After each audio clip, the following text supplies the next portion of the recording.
हरिः ओम्। नाम्नां साष्टसहस्रं च ब्रूहि गार्ग्य महामते।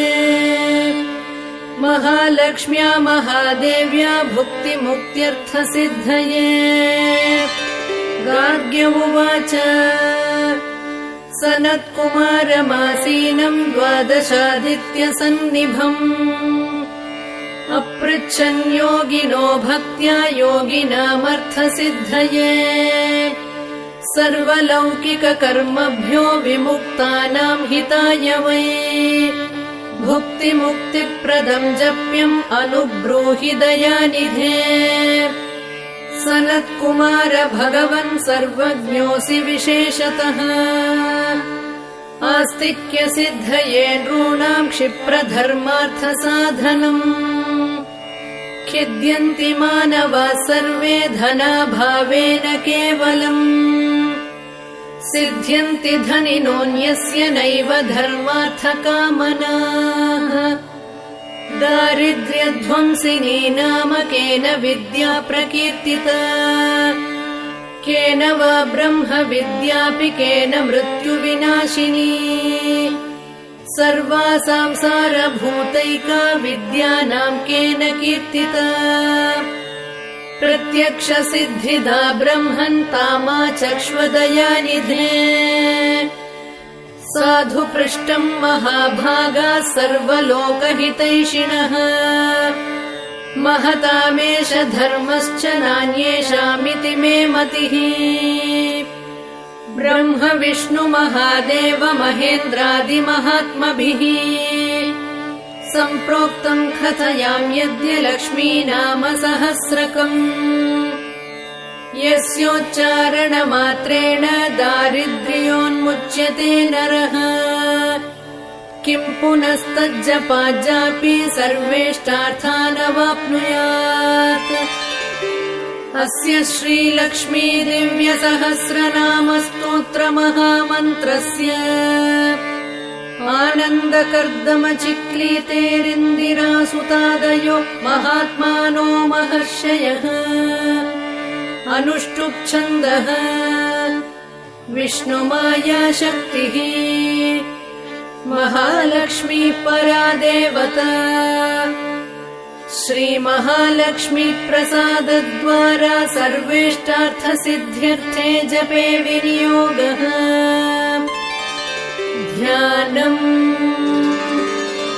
पद्मनाभप्रियां देवीं पद्माक्षीं पद्मवासिनीं।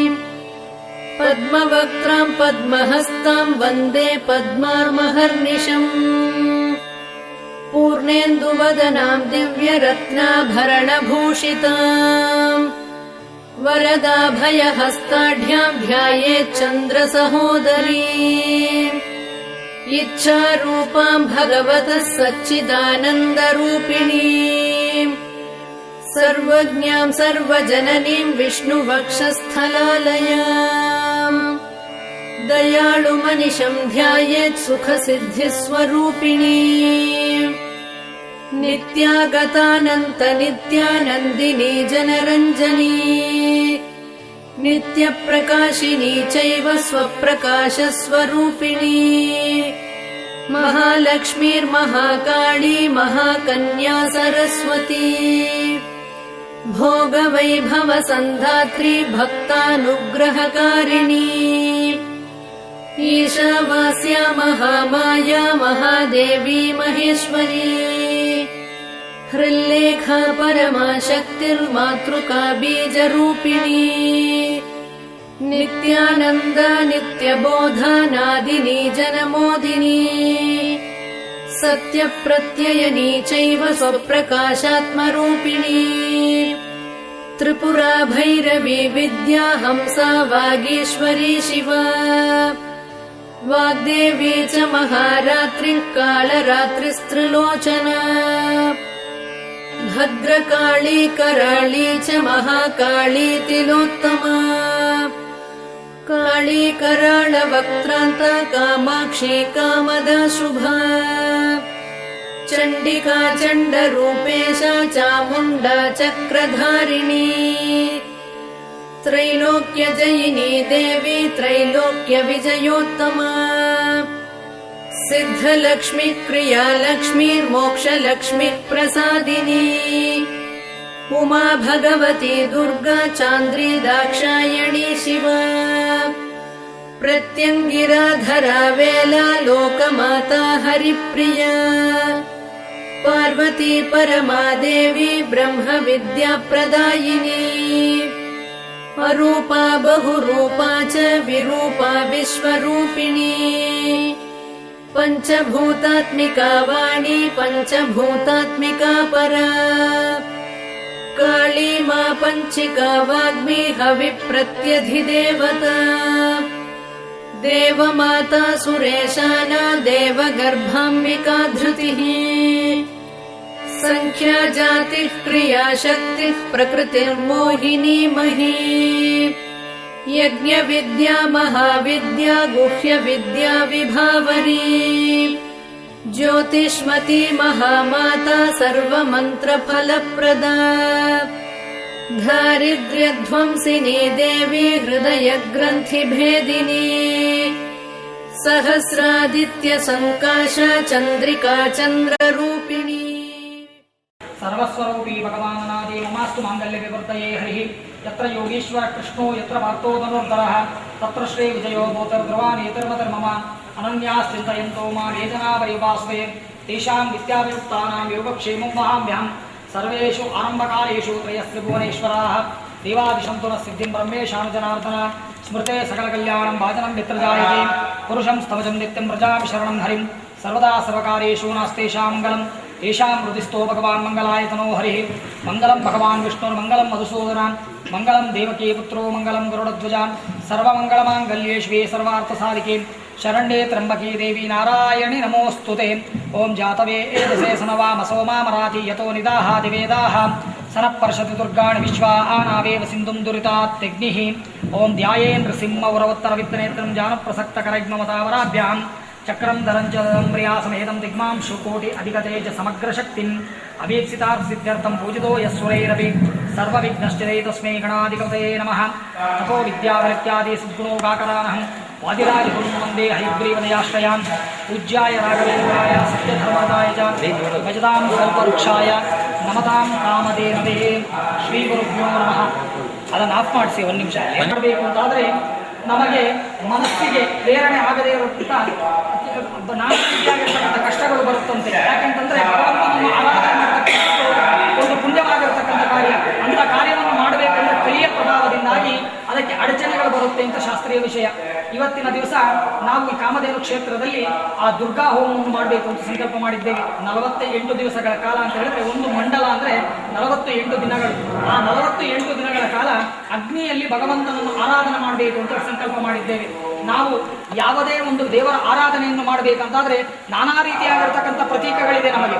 ಆ ಬಾಬಾಜಿ ಫೋಟೋಗಳನ್ನು ಇಟ್ಟುಕೊಂಡು ಭಗವಂತನನ್ನು ಆರಾಧನೆ ಮಾಡತಕ್ಕಂಥದ್ದು, ದೇವಸ್ಥಾನದಲ್ಲಿ ಶಿಲೆಯಲ್ಲಿ ಭಗವಂತನ ಆರಾಧನೆ ಮಾಡತಕ್ಕಂಥದ್ದು, ನಾನಾ ರೀತಿಯಾಗಿರ್ತಕ್ಕಂಥ ಆರಾಧನೆಗಳೇ. ಆದರೆ ಭಗವಂತ ನಮಗೆ ಪ್ರತ್ಯೇಕವಾಗಿ ಕಾಣಿಸುವುದು ಪ್ರತ್ಯಕ್ಷವಾಗಿ ಯಾವುದು ಅಂತ ಹೇಳಿದ್ರೆ 7 ರೂಪಗಳಲ್ಲಿ ಭಗವಂತ ನಮಗೆ ಕಾಣಿಸ್ತಾನಂತೆ. ಯಾವುದು ಅಂತ ಹೇಳಿದ್ರೆ ಪಂಚಭೌತಿಕವಾಗಿರ್ತಕ್ಕಂಥ 5 ರೀತಿಗಳು, ಪೃಥ್ವಿ, ಅಗ್ನಿ, ವಾಯು, ಆಕಾಶ, ಜಲ 5 ರೀತಿಯಲ್ಲಿ ನಮಗೆ ಕಾಣಿಸ್ಕೊಂಡ್ರೆ ಇನ್ನೊಂದಾಗಿ ನಮಗೆ ಕಾಣಿಸ್ತಕ್ಕಂಥದ್ದು ಯಾರಿಂದಲೂ ಸೃಷ್ಟಿ ಮಾಡದೆ ಯಾವ ಮನುಷ್ಯರಿಂದ ಮಾಡದೇ ಇರತಕ್ಕಂಥ ಸೃಷ್ಟಿ ಅಂತ ಹೇಳಿದ್ರೆ ಒಂದು ಸೂರ್ಯ ಮತ್ತು ಚಂದ್ರರು. ಇದು 7 ನಮಗೆ ಕಾಣ್ತಕ್ಕಂಥದ್ದು. ಹಾಗಾಗಿ ಈ 2 ನಮಗೆ ಪ್ರತೀಕಗಳು ದೊರೆಯುವುದಿಲ್ಲ. ಸೂರ್ಯ ಚಂದ್ರರು ನಮಗೆ ದೊರೆತಕ್ಕಂಥ ಪ್ರತೀಕ ಯಾವುದು ಅಂತ ಹೇಳಿದ್ರೆ ಈ 5 ಪ್ರತೀಕ. ಇದರಿಂದನೇ ಮನುಷ್ಯನ ಶರೀರ ಮತ್ತೆ ನಿರ್ಮಾಣ ಆಗಿರೋದು. ಈ ಭೂಮಿಯು ಇದರಿಂದನೇ ನಿರ್ಮಾಣ ಆಗಿರೋದ್ರಿಂದ ಇದು ಭಗವಂತನ ವಿಶೇಷವಾಗಿರತಕ್ಕಂಥ ಸನ್ನಿಧಾನ ಅಂತ ಈ 5ರಲ್ಲಿ ಆರಾಧನೆ ಮಾಡಬೇಕು. 5ರಲ್ಲಿ ಪರಮ ಪವಿತ್ರವಾಗಿರತಕ್ಕಂಥದ್ದು ಯಾವುದು ಅಂತ ಹೇಳಿದ್ರೆ, ಇನ್ನ ಮಣ್ಣು ತಗೊಂಡ್ರೆ ಮಣ್ಣು ಕೊಳಕೆ, ಅದನ್ನು ಎಷ್ಟು ಶುದ್ಧಿ ಮಾಡಿದ್ರೂ ಪೂರ್ಣವಾಗಿ ಶುದ್ಧಿ ಮಾಡ್ಲಿಕ್ಕೆ ಆಗುವುದಿಲ್ಲ. ಅದಾದ ನಂತರ ಜಲದಲ್ಲೂ ಎಷ್ಟೋ ಕೊಳಕು ಬರಲಿಕ್ಕೆ ಸಾಧ್ಯ ಇದೆ. ಇನ್ನು ಪರಮ ಪವಿತ್ರವಾಗಿರತಕ್ಕಂಥದ್ದು ಯಾವುದು ಅಂತ ಹೇಳಿದ್ರೆ ಅಗ್ನಿ. ಇನ್ನು ವಾಯು ಮತ್ತು ಆಕಾಶ ಇದು 2 ನಮಗೆ ಸಿಗುವುದಿಲ್ಲ. ಹಾಗಾಗಿ ಪವಿತ್ರವಾಗಿರತಕ್ಕಂಥ ಅಗ್ನಿಯಲ್ಲಿ ನಾವು ಭಗವಂತನ ಆರಾಧನೆ ಮಾಡಿದರೆ ನಮಗೆ ವಿಶೇಷವಾಗಿರತಕ್ಕಂಥ ಫಲ. ಭಗವದ್ಗೀತೆಯಲ್ಲಿ ಕೃಷ್ಣ ಒಂದು ಮಾತು ಹೇಳ್ತಾನೆ, ರಸಂ ವಿಪ್ರಾಗ್ನಿ ಜಿಹ್ವಾಭ್ಯಾಮ್ ಅಶ್ನಾಮಿ ಕಮಲಾಸನ ಅಂತ. ನೀವೇನಾದರೂ ನನಗೆ ಕೊಡಬೇಕು ಅಂತ ಅನಿಸಿದರೆ ನೀವು ಅಗ್ನಿಯ ಮೂಲಕವಾಗಿ, ಇಲ್ಲ ಅಂದರೆ ಅನ್ನದಾನದ ಮೂಲಕವಾಗಿ ನನಗೆ ಕೊಟ್ಟರೆ ಮಾತ್ರ ನಾನು ಸ್ವೀಕಾರ ಮಾಡ್ತೇನೆ ಅಂತ. ಹಾಗಾಗಿ ಅಗ್ನಿಗೆ ಸಂಸ್ಕೃತದಲ್ಲಿ ಹವ್ಯವಾಹನ ಅಂತ ಹೆಸರು. ಏನಂದರೆ ಯಾರ ಉದ್ದೇಶವಾಗಿ ಸಂಕಲ್ಪ ಮಾಡಿ ಅವರಿಗೆ ಹವಿಸ್ಸನ್ನು ಕೊಡ್ತೇವೋ ಆ ದೇವತೆಗಳಿಗೆ ತಲುಪಿಸುವಂತ ಕೆಲಸ ಅಗ್ನಿ ಮಾಡ್ತಾನಂತೆ. ಹಾಗಾಗಿ ಹವ್ಯವಾಹನ ಅಂತ ಅವನಿಗೆ ಹೆಸರು. ಅಂತ ಪವಿತ್ರವಾಗಿರತಕ್ಕಂಥ ಅಗ್ನಿಯಲ್ಲಿ ಎಲ್ಲ ರೀತಿಯಾಗಿರ್ತಕ್ಕಂಥ ಅಗ್ನಿಗಳಿವೆ. ಇವಾಗ ನಾವು ಮನೆಯಲ್ಲಿ ಅಡಿಗೆ ಮಾಡತಕ್ಕಂಥದ್ದು ಒಂದು ಅಗ್ನಿ. ಹಾಗಾಗಿ ನಮಗೆ ಅಲ್ಲಿ ದೇವರು ಒಂದಕ್ಕೆ ಸ್ವರೂಪ ಬರುವುದಿಲ್ಲ. ಹೇಗೆ ಶಿಲೆಗಳು, ಕೆತ್ತಿರೋ ಶಿಲೆಗಳೆಲ್ಲ ಭಗವಂತನಿಗೆ ಪೂಜೆಗೆ ಅರ್ಹ ಆಗುವುದಿಲ್ಲ. ನಾವು ಮನೆಯಲ್ಲಿ ಶೋಕೇಸ್ನಲ್ಲಿ ಇಟ್ಕೊಳ್ಳಿಕ್ಕೂ ಬೇಕಾದಷ್ಟು ಮೂರ್ತಿಗಳು ಇಟ್ಕೊಳ್ತೇವೆ. ಅದರಲ್ಲಿ ಯಾವುದರಲ್ಲೂ ನಾವು ದೇವರನ್ನು ಸನ್ನಿಧಾನ ಮಾಡಿಕೊಂಡು ಪ್ರಾರ್ಥನೆ ಮಾಡುವುದಿಲ್ಲ. ಎಲ್ಲಿ ಪವಿತ್ರವಾಗಿ ದಿನನಿತ್ಯ ನಾವು ಆ ದೇವತಾರ್ಚನೆಗಳನ್ನು ಮಾಡ್ತೇವೋ ಅದನ್ನು ಒಂದು ಆ ಮೂರ್ತಿಯನ್ನು ಕಲ್ಲು ತುಳಿದರೂ ಸಮೇತ ಆ ಕಲ್ಲಲ್ಲಿ ಕೆತ್ತನೆ ಮಾಡಿದ ನಂತರ ಅದಕ್ಕೆ ಪ್ರಾಣ ಪ್ರತಿಷ್ಠೆ ಮಾಡಿದ ನಂತರವೇ ಅದನ್ನು ಭಗವಂತನ ಅಂತ ಆರಾಧನೆ ಮಾಡ್ತಾರೆ. ಅಗ್ನಿಯಲ್ಲೂ ಹಾಗೆ. ಯಾವ ಅಗ್ನಿಯಲ್ಲಿ ಹೇಗೆ ಮನುಷ್ಯನಿಗೆ ಹುಟ್ಟಿದ ನಂತರ ಯಾರು ಮನುಷ್ಯರಲ್ಲ, ಎಲ್ಲ ಪ್ರಾಣಿಗಳೇ, ಅವರಿಗೆ ಒಂದೊಂದು ಸಂಸ್ಕಾರಗಳಾಗ್ತಾ ಬರ್ತಾ ಹೇಗೆ ಮನುಷ್ಯನಾಗ್ತಾನೋ ಅದೇ ರೀತಿಯಾಗಿ ಸಂಸ್ಕಾರಿತವಾಗಿರತಕ್ಕಂಥ ಅಗ್ನಿಯಲ್ಲಿ ನಾವು ಆ ಹೋಮ ಹವನಾದಿಗಳನ್ನು ಮಾಡಬೇಕಂತೆ. 48 ದಿನಗಳ ಕಾಲ 6 ದಿನ ಆ ಅರಣಿಯಿಂದ ತೆಗೆದಿರತಕ್ಕಂಥ ಅಗ್ನಿಯನ್ನು ಇಲ್ಲಿ ಸ್ಥಾಪನೆ ಮಾಡಿ ಆ ಅಗ್ನಿಯಲ್ಲಿ ಆ ದೇವತೆಗಳ ಉದ್ದೇಶವಾಗಿ ನಾವು ಆಹುತಿಗಳನ್ನು ಕೊಡ್ತಾ ಇದ್ದೇವೆ. ಇವತ್ತು ದುರ್ಗಾ ಹೋಮವನ್ನು ಮಾಡಬೇಕು ಅಂತ ಸಂಕಲ್ಪ ಮಾಡಿದ್ದೇವೆ. ದುರ್ಗೆ ಅಂತ ಹೇಳಿದ್ರೆ ಜಗನ್ಮಾತೆ. ಅಂದರೆ ಶಾಸ್ತ್ರದಲ್ಲಿ ಒಂದು ವಿಷಯ ಹೇಳ್ತಾರೆ, ಕೆಟ್ಟ ತಂದೆ, ಕೆಟ್ಟ ಅಣ್ಣ ತಮ್ಮಂದಿರೆಲ್ಲ ಹುಟ್ಟಬಹುದು, ಆದರೆ ಕೆಟ್ಟ ತಾಯಿ ಒಬ್ಬಳು ಇರೋದಿಲ್ಲ ಅಂತ. ತಾಯಿಯಲ್ಲಿ ನಾವು ಏನು ಕೇಳಿದರೂ ಅವಳು ಎಲ್ಲವನ್ನು ನಮಗೆ ಕೊಡ್ತಾಳೆ. ಯಾಕೆಂತ ಹೇಳಿದ್ರೆ ತಾಯಿ ಆದವಳಿಗೆ ಮಾತ್ರ ನಾವು ಸಣ್ಣ ಮಗುಗೆ ಏನು ಬೇಕು ಅಂತ ಹೇಳಿ ಆ ಮಗು ಕೇಳುವುದಿಲ್ಲ. ಆ ತಾಯಿ ಅದನ್ನು ಸಮಯ ಸಮಯಕ್ಕೆ ಹೇಗೆ ರಕ್ಷಣೆ ಮಾಡ್ತಾಳೋ ಅದೇ ರೀತಿ ಆಗಿರ್ತಕ್ಕಂಥ ದುರ್ಗಾ ಮಾತೆ ಇಡೀ ಜಗತ್ತಿಗೆ ತಾಯಿ. ಅಂತ ತಾಯಿಯ ಉದ್ದೇಶವಾಗಿ ಇವತ್ತು ನಾವು ಆ ದುರ್ಗಾ ಹೋಮವನ್ನು ಮಾಡ್ತಾ ಇದ್ದೇವೆ. ದುರ್ಗೆ ಅಂತ ಹೇಳಿದರೆ ಕೋಟೆ ಅಂತ ಸಂಸ್ಕೃತದಲ್ಲಿ ಅರ್ಥ. ದುರ್ಗೆ ಅಂತ ಅಂದರೆ ಯಾಕೆ ಅವಳಿಗೆ ಅಂತ ಹೇಳಿದ್ರೆ ಕಷ್ಟವಾಗಿರತಕ್ಕಂಥ ಆ ಕೋಟೆಯ ರೀತಿಯಲ್ಲಿ ಕಷ್ಟಗಳನ್ನು ಪರಿಹಾರ ಮಾಡಿ ನಮಗೆ ರಕ್ಷಣೆ ನೀಡುವುದರಿಂದ ಅವಳನ್ನು ದುರ್ಗೆ ಅಂತ ಹೇಳಿ ಕರೀತಾರೆ. ಅಂತಹ ದುರ್ಗಾ ಉದ್ದೇಶವಾಗಿ ತುಪ್ಪದಲ್ಲಿ ಆಹುತಿಯನ್ನು ಕೊಡ್ತಾ ಇದ್ದೇವೆ. ಆ ತುಪ್ಪ ಅಂತ ಹೇಳಿದರೆ ದೇವತೆಗಳಿಗೆ ಬಹಳ ವಿಶೇಷವಾಗಿರತಕ್ಕಂಥ ಆಹಾರ. ನಮಗೆಲ್ಲ ಹೇಗೆ ಅನ್ನ ಜೀವವೋ ಹಾಗೆ ದೇವತೆಗಳಿಗೆ ತುಪ್ಪ ಅಂದರೆ ಬಹಳ ವಿಶೇಷವಾಗಿರತಕ್ಕಂಥ ಆಹಾರ. ಎಲ್ಲರಿಗೂ ಒಂದು ಭಾವನೆ ಇರಬಹುದು, ದೇವತೆಗಳಿಗೆ ನಾವು ಕೊಟ್ಟರೆ ಮಾತ್ರ ನಮಗೆ ಅನುಗ್ರಹ ಮಾಡ್ತಾರೆ ಅಂತಲ್ಲ, ಎಲ್ಲ ಅವರಿಂದ ಪಡೆದಿರತಕ್ಕಂಥದ್ದು. ಪಡೆದಿರೋದನ್ನು ನಾವು ನಮ್ಮ ಕೃತಜ್ಞತಾ ಭಾವನದಲ್ಲಿ ಅವರಿಗೆ ಅರ್ಪಣೆ ಮಾಡುವುದಷ್ಟೇ. ಹಾಗಾಗಿ ಆ ಭಗವಂತನ ಉದ್ದೇಶವಾಗಿ ದುರ್ಗೆ ಅಂತ ಹೇಳಿದರೆ ಬರೀ ದುರ್ಗೆಯನ್ನು ಆರಾಧನೆ ಮಾಡಿದರೆ ಅವಳು ಖುಷಿಯಾಗೋದು ಹೇಳುವಂತೆ ಅವಳ ಅಂತರ್ಗತನಾಗಿರ್ತಕ್ಕಂಥ ಲಕ್ಷ್ಮೀ ನರಸಿಂಹನನ್ನು ಸೇರಿಸಿಕೊಂಡು ಇವತ್ತು ಆ ದುರ್ಗಾ ಹೋಮವನ್ನು ಮಾಡ್ತಾ ಇದ್ದೇವೆ. ದುರ್ಗಾ ಹೋಮವನ್ನು ಮಾಡುವುದರಿಂದ ನಿಮ್ಮ ಪರಿವಾರಗಳಿಗೆ ಯಾರಿಗಾದರೂ ಏನಾದರೂ ಕಷ್ಟಗಳಿದ್ದರೆ ಅದನ್ನೆಲ್ಲ ದುರ್ಗಾ ಮಾತೆ ಪರಿಹಾರ ಮಾಡಿಕೊಟ್ಟು, ಸ್ತ್ರೀ ಶಾಪಗಳು ಇತ್ಯಾದಿಗಳಿದ್ದನ್ನೆಲ್ಲ ಪರಿಹಾರ ಮಾಡಿಕೊಟ್ಟು ಇಲ್ಲಿ ಸನ್ನಿಧಾನದಲ್ಲಿ ವಿಶೇಷವಾಗಿರತಕ್ಕಂಥ ಸನ್ನಿಧಾನವನ್ನು ಬೆಳೆಸಿಕೊಂಡು ಅದೇ ರೀತಿಯಾಗಿ ಇಲ್ಲಿ ಬಂದಿರತಕ್ಕಂಥ ಎಲ್ಲ ಭಕ್ತಾಭಿಮಾನಿಗಳಿಗೂ ಆ ದುರ್ಗಾಂತರ್ಗತ ಲಕ್ಷ್ಮೀ ನರಸಿಂಹದೇವರು ಆ ಲಕ್ಷ್ಮೀ ನರಸಿಂಹದೇವರ ವಿಶೇಷ ಆರಾಧನೆಯಾಗಿರ್ತಕ್ಕಂಥ ರಾಘವೇಂದ್ರ ಗುರುಗಳು ಮತ್ತೆ ಯಾವುದೇ ಒಬ್ಬರಿಗೂ ಅಷ್ಟೇ ನಾವು ಅನುಗ್ರಹ ಮಾಡಬೇಕಂದ್ರೆ ನೇರವಾಗಿ ಭಗವಂತನಿಂದ ನಮಗೆ ಅನುಗ್ರಹ ಮಾಡೋದಿಲ್ಲ. ಗುರುವಿನ ಗುಲಾಮನಾಗುವ ತನಕ ದೊರೆಯ ದಂಡಾನುಭೂತಿ. ಗುರುಗಳ ಮೂಲಕವಾಗಿ ಅದು ಭಗವಂತನನ್ನು ತಿಳಿದುಕೊಳ್ಳಬೇಕು ಅಂತ ಕಾಮದೇವ ಕಲ್ಪವೃಕ್ಷ ಸದೃಶ ಆಗಿರ್ತಕ್ಕಂಥ ಆ ರಾಘವೇಂದ್ರ ಸ್ವಾಮಿಗಳ ಸನ್ನಿಧಾನದಲ್ಲಿ ಅವರ ಪ್ರತಿಷ್ಠಾಪನಾ ಉದ್ದೇಶವಾಗಿ ಮಾಡ್ತಾ ಇರತಕ್ಕಂಥ ಯಾಗ. ಯಾವುದೇ ಒಬ್ಬ ವ್ಯಕ್ತಿ ತನ್ನ ಸ್ವಂತಕ್ಕೆ ತಾನು ಯಜ್ಞ ಯಾಗಾದಿಗಳು ಮಾಡಿಕೊಂಡ್ರೆ ತನ್ನ ಕುಟುಂಬ ಮಾತ್ರ ಅದರಿಂದ ರಕ್ಷಣೆ ಆಗುತ್ತೆ. ಇಂಥ ಯಾಗದಲ್ಲಿ ಪರಿಹಾರಗೊಂಡ್ರೆ ಇಡೀ ದೇಶಕ್ಕೆ ಅದೇ ರೀತಿಯಾಗಿರ್ತಕ್ಕಂಥ ಎಲ್ಲರಿಗೂ ಸುಭಿಕ್ಷೆ ಆಗುತ್ತೆ ಅಂತ ಹೇಳಿ ಶಾಸ್ತ್ರೀಯ ವಿಷಯ. ಹಾಗಾಗಿ ಇವತ್ತಿನ ದಿವಸ ನೀವೆಲ್ಲ ಇಂಥ ಯಾಗ ಯಜ್ಞಾದಿಗಳಲ್ಲಿ ಪಾಲ್ಗೊಂಡಿದ್ದೀರಿ ಅಂದರೆ ಭಗವಂತನ ಅನುಗ್ರಹ. ಭಗವಂತ ಹೇಗೆ ಅಂತ ಹೇಳಿದ್ರೆ ಒಂದು ಕೋಲು ಹಿಡ್ಕೊಂಡು ಹಸುಗಳನ್ನು ಬೇಯಿಸ್ತಾರಲ್ಲ ಗೋಪಾಲಕರದು, ಆ ಬೇಲಿ ದಾಟದಿರ ಹಾಗೆ ಮಾಡೋಕೆ ಬಂದು ನಿಮ್ಮನ್ನು ಹಾಗೆ ಮಾಡಿ ಹೀಗೆ ಮಾಡಿ ಅಂತ ಹೇಳಿಕ್ಕಾಗೋದಿಲ್ಲ. ನಾವು ಮನುಷ್ಯರಾಗಿರುವುದರಿಂದ ನಮ್ಮ ಬುದ್ಧಿಗೆ ಪ್ರಚೋದನೆ ಕೊಡ್ತಾನಂತೆ, ಇಂಥ ಕೆಲಸಗಳನ್ನು ಮಾಡಿದರೆ ನಿಮಗೆ ಒಳ್ಳೆಯದಾಗುತ್ತೆ ಅಂತ. ಭಗವಂತ ನಮ್ಮ ಬುದ್ಧಿಗೆ ಪ್ರಚೋದನೆ ಕೊಟ್ಟಿದ್ದಾನೆ ಅಂದರೆ ಇನ್ನು ಮುಂದೆ ನಮಗೆ ಒಳ್ಳೆಯದಾಗೋದಕ್ಕೋಸ್ಕರನೇ ಅಂತಾನೆ. ಹಾಗಾಗಿ ನೀವು ಎಲ್ಲರಿಗೂ ಆ ಭಗವಂತ ಪ್ರಚೋದನೆ ಮಾಡಿ ಆ ದುರ್ಗಾ ಯಾಗದಲ್ಲಿ ಪಾಲ್ಗೊಳ್ಳುವಂಥ ಸೌಭಾಗ್ಯವನ್ನು ಕೊಟ್ಟಿದ್ದಾರೆ. ಅಂತಹ ಸೌಭಾಗ್ಯವನ್ನು ನೀವೆಲ್ಲ ಉಪಯೋಗಿಸಿಕೊಂಡು ನಿಮ್ಮ ಕುಟುಂಬಕ್ಕೆ, ಪರಿವಾರಕ್ಕೆ, ಈ ಸ್ಥಳಕ್ಕೆ ಅದೇ ರೀತಿಯಾಗಿ ಬರತಕ್ಕಂಥ ಎಲ್ಲರಿಗೂ ಆ ರಾಘವೇಂದ್ರ ಕೊಡುವಂತಹ ಲಕ್ಷ್ಮೀ ನರಸಿಂಹದೇವರು, ದುರ್ಗಾಂತರ ಲಕ್ಷ್ಮೀ ನರಸಿಂಹದೇವರು ಎಲ್ಲರಿಗೂ ಅನುಗ್ರಹ ಮಾಡಲಿ ಅಂತ ಹೇಳಿ ಆ ಫಲವನ್ನು ಎಲ್ಲ ಕೆಳಗಡೆ ಇಟ್ಟು ಕೊಟ್ಟಿರತಕ್ಕಂಥ ಮಂತ್ರಾಕ್ಷತೆಯನ್ನು ಆ ಫಲದ ಮೇಲೆ ಹಾಕಬೇಕು. ಇದಂ ಫಲಂ ಮಯಾ ದೇವಾನ್ ಸ್ಥಾಪಿತಂ ಪುರತಸ್ಥಾನ್ ಏನವೇ ಸುಫಲಾವಾಪ್ತೆ ಭವೇ ಜನ್ಮನಿ ಜನ್ಮನಿ. ಲಕ್ಷ್ಮೀನಾರಾಯಣಾಭ್ಯಾಂ ನಮಃ, ವಾಣಿ ಹಿರಣ್ಯಗರ್ಭಾಭ್ಯಾಂ ನಮಃ, ಉಮಾ ಮಹೇಶ್ವರಾಭ್ಯಾಂ ನಮಃ, ಶಚಿ ಪುರಂದರಾಭ್ಯಾಂ ನಮಃ, ಅರುಂಧತಿ ವಸಿಷ್ಠಾಭ್ಯಾಂ ನಮಃ, ಸೀತಾರಾಮಾಭ್ಯಾಂ ನಮಃ, ಮಾತೃಭ್ಯೋ ನಮಃ, ಪಿತೃಭ್ಯೋ ನಮಃ, ಗುರುಭ್ಯೋ ನಮಃ, ಆಚಾರ್ಯೇಭ್ಯೋ ನಮಃ, ಇಷ್ಟದೇವತಾಭ್ಯೋ ನಮಃ, ಕುಲದೇವತಾಭ್ಯೋ ನಮಃ, ಗ್ರಾಮದೇವತಾಭ್ಯೋ ನಮಃ, ಗ್ರಾಮಾದಿದೇವತಾಭ್ಯೋ ನಮಃ, ಸರ್ವೇಭ್ಯೋ ದೇವೇಭ್ಯೋ ನಮಃ, ಸರ್ವೇಭ್ಯೋ ಬ್ರಾಹ್ಮಣೇಭ್ಯೋ ನಮಃ. ಕರಿಷ್ಯಮಾಣಸ್ಯ ಕರ್ಮಣಃ. गायत्री सोम सम्भूतिः सावित्री प्रणवात्मिका, शाङ्करी वैष्णवी ब्राह्मी सर्वदेव नमस्कृता, सेव्य दुर्गा कुबेराक्षी करवीर निवासिनी, जया च विजया चैव जयन्ती च पराजिता, कुब्जिका कालिका शास्त्री वीणा पुस्तकधारिणी सर्वज्ञ शक्ति श्री शक्तिर्ब्रह्म विष्णु शिवात्मिका इडा पिङ्गलिका मध्या मृणाली तन्तुरूपिणी यज्ञेशानी प्रथा दीक्षा दक्षिणा सर्वमोहिनी अष्टाङ्गयोगिनी देवी निर्बीज ध्यान गोचरा सर्वतीर्थस्थिता शुद्धा सर्वपर्वतवासिनी वेदशास्त्रप्रभा देवी षडङ्गादिपदक्रमा शिवा धात्री शुभानन्द यज्ञकर्म स्वरूपिणी व्रतिनी मेनका देवी ब्रह्माणी ब्रह्मचारिणी एकाक्षरपरा तारा भवबन्धविनाशिनी विश्वम्भरा धरा धारा निराधाराधिकस्वरा राका कुहूरमावास्या पूर्णिमानुमतिद्युतिः सिनीवाली शिवावस्या वैश्वदेवी पिशङ्गिला पिप्पला च विशालाक्षी रक्षोघ्नी वृष्टिकारिणी दुष्टविद्राविणी देवी सर्वोपद्रवनाशिनी शारदा शरसन्धाना सर्वशस्त्रस्वरूपिणी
मध्यस्थिता देवी सर्वभूतप्रभञ्जनी अयुद्धा युद्धरूपा च शान्ता शान्तिस्वरूपिणी गङ्गा सरस्वती वेणी यमुना नर्मदापगा समुद्रवसनावासा ब्रह्माण्ड श्रोणिमेखला पञ्चवक्त्रा दशभुजा शुद्धस्फटिकसन्निभा रक्ता कृष्णा सिता पीता सर्ववर्णा निरीश्वरी कालिका चक्रिका देवी सत्या तु बटुका स्थिता तरुणी वारुणी नारी ज्येष्ठा देवी सुरेश्वरी विश्वम्भरा धरा कर्त्री गणार्गणविभञ्जनी सन्ध्या रात्रिर्दिवा ज्योत्स्ना कला काष्ठा निमेषिका उर्वी कात्यायनी शुभ्रा संसारार्णवतारिणी कपिला कीलिका शोका मल्लिका नवमालिका देविका नन्दिका शान्ता भञ्जिका भयभञ्जिका कौशिकी वैदिकी देवी सौरी रूपाधिकातिभा दिग्वस्त्रा नववस्त्रा च कन्यका कमलोद्भवा श्री सौम्यलक्षणातीत दुर्गा सूत्रप्रबोधिका श्रद्धा मेधा कृतिप्रज्ञा धारणा कान्तिरेव च श्रुतिस्मृतिर्धृतिर्धन्या भूतिरिष्टिर्मणीषिणी विरक्तिर्व्यापिनी माया सर्वमाया प्रभञ्जनी महेन्द्री मन्त्रिणी सिंही चेन्द्रजालस्वरूपिणी अवस्थात्रय निर्मुक्ता गुणत्रय विवर्जिता ईषणात्रय निर्मुक्ता सर्वरोग विवर्जिता योगी ध्यानान्तगम्या च योगध्यानपरायणा त्रयी शिखा विशेषज्ञा वेदान्तज्ञानरूपिणी भारती कमला भाषा पद्मा पद्मवती कृतिः गौतमी गोमती गौरीर्ईशानाहं सवाहिनी नारायणी प्रभाधारा जाह्नवी शङ्करात्मजा चित्रघण्टा सुनन्दा श्रीर्मानवी मनुसंभवा स्तम्भिनी क्षोभिणी मारी भ्रामिणी शत्रुमारिणी मोहिनी द्वेषिणी वीरा अघोरा रुद्ररूपिणी रुद्रैकादशिनी पुण्या कल्याणी लाभकारिणी देवदुर्गा महादुर्गा स्वप्नदुर्गाष्टभैरवी सूर्यचन्द्राग्निरूपा च ग्रहनक्षत्ररूपिणी बिन्दुनादकलातीता बिन्दुनादकलात्मिका दशवायुजयाकारा कला षोडश संयुता काश्यपी कमला देवी नादचक्रनिवासिनी मृडाधारा स्थिरा गुह्या देविका चक्ररूपिणी अविद्या शार्वरी भुञ्जा जम्भासुरनिबर्हिणी श्रीकाया श्रीकला शुभ्रा कर्म निर्मूलकारिणी आदिलक्ष्मीर्गुणाधारा पञ्चब्रह्मात्मिका परा श्रुतिर्ब्रह्ममुखावासा सर्वसम्पत्तिरूपिणी मृतसञ्जीवनी मैत्री कामिनी कामवर्जिता निर्वाणमार्गदा देवी हंसिनी काशिका क्षमा सपर्या गुणिनी भिन्ना निर्गुणा खण्डिता शुभा स्वामिनी वेदिनी शक्या शाम्बरी चक्रधारिणी दण्डिनी मुण्डिनी व्याघ्री शिखिनी सोमसंहतिः चिन्तामणिश्चिदानन्द पञ्चबाणा प्रबोधिनी बाणश्रेणिः सहस्राक्षी सहस्रभुजपादुका सन्ध्यावलिस्त्रिसन्ध्याख्या ब्रह्माण्डमणिभूषणा वासवी वारुणी सेना कुलिका मन्त्ररञ्जनी जितप्राणस्वरूपा च कान्ता काम्यवरप्रदा मन्त्रब्राह्मणविद्यार्थानादरूपा हविष्मती आथर्वणि श्रुतिः शून्या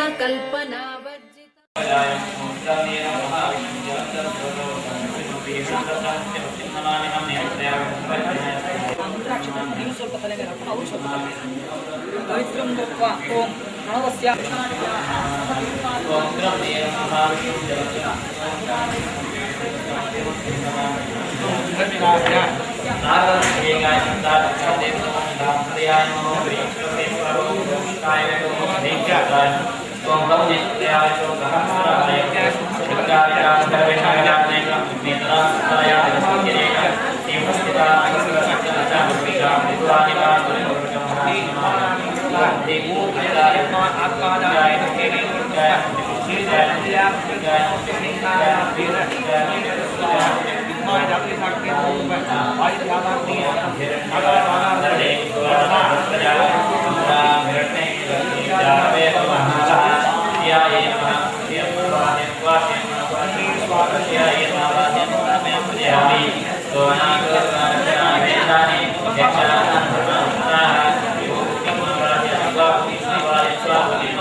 Om